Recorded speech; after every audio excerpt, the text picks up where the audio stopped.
Capítulo 3. Quando as instituições falham, o carimbo vira arma. Quando as instituições falham, elas não falham do lado de fora. Elas falham no lugar mais perigoso de todos, no lugar onde uma criança deveria ser protegida.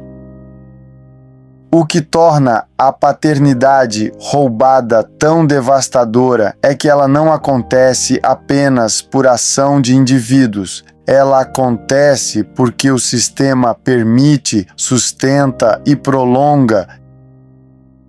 E quando isso acontece, a proteção do pai deixa de ser um direito natural e se transforma em um pedido. Um pedido que cai numa mesa, um pedido que vira protocolo, um pedido que entra numa fila, um pedido que aguarda análise. Mas criança não aguarda análise. A criança vive.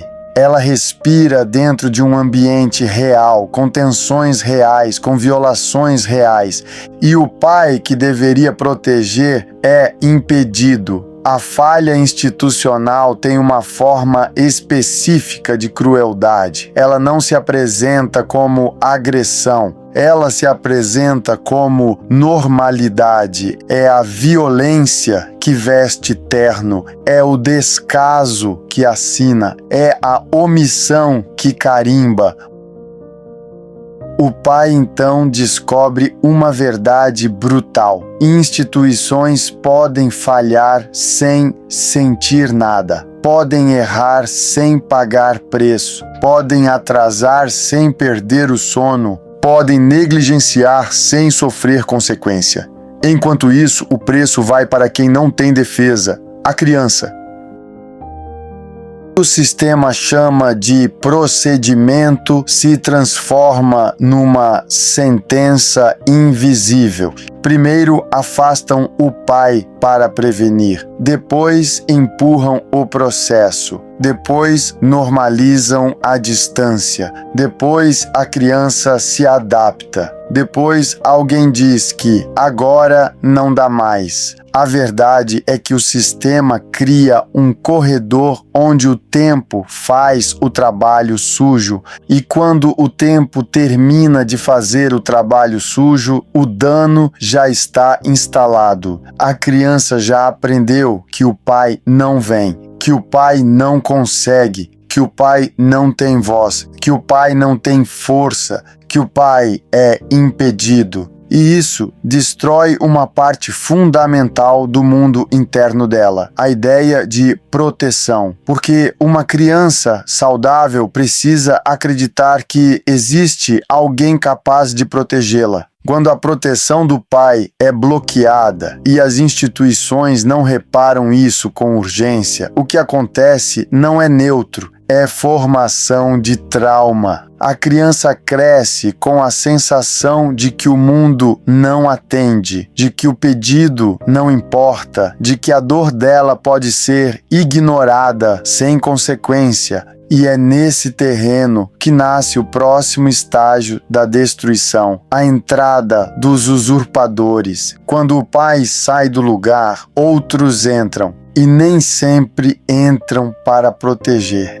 Entram por ambição egoísta. Entram para controlar narrativas. Entram para obter vantagens que não pertencem à criança. Entram para ocupar o espaço que nunca foi deles. Usurpadores não são pais. Usurpadores não protegem. Usurpadores roubam a criança do pai. E quando esses usurpadores percebem que as instituições são lentas, frágeis, omissas e manipuláveis, o roubo vira rotina. O pai tenta alertar, mas o pai é empurrado para o silêncio. Tenta mostrar sinais, mas dizem que não é suficiente. Tenta pedir providência, mas dizem que tem que aguardar. e o pai que vê o risco é forçado a existir como espectador do perigo. Essa é a parte mais cruel. O pai não está ausente porque escolheu. Ele está ausente porque foi impedido.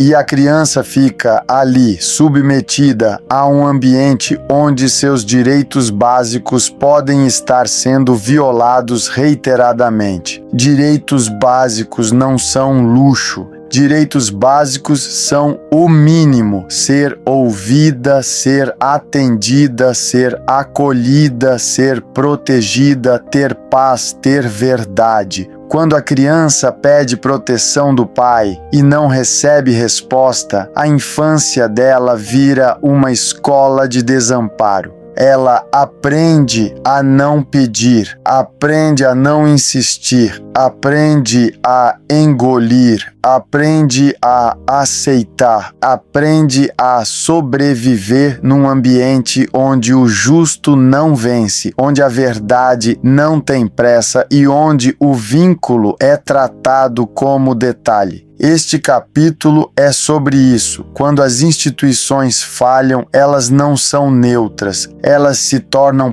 parte do problema, porque impedir a proteção do pai e chamar isso de cautela não é cautela, é abandono institucional. E abandono institucional não protege criança. Abandono institucional entrega criança, entrega ao risco, entrega ao tempo, entrega à manipulação, entrega ao apagamento do pai. E isso não deveria ser aceitável em nenhuma sociedade que se chama civilizada.